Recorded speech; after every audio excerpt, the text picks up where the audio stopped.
Are you looking for how to insert root symbol in Excel? So to insert a root symbol in Excel, you can use keyboard shortcuts built in many functions or formula depending on whether you need it for visual display or calculation.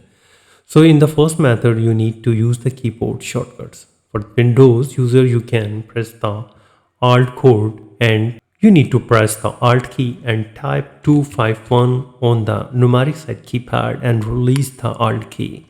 And this is what you are looking for. So there is another way. Click on the insert, go to the symbols and click on the equations.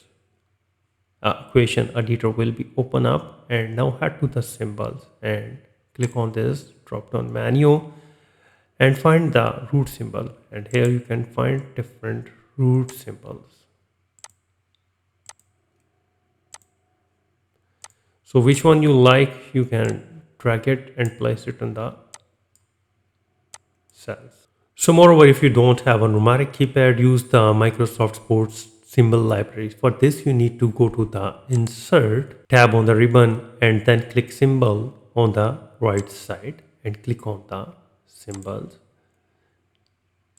So in the dialog box, set the subject to mathematical operators like this one. This is the mathematical operators. And find out the root symbol, and here it is. You just need to click it and click insert and close it, and here it is. So if you think this video is helpful, please support my channel. Thanks for watching.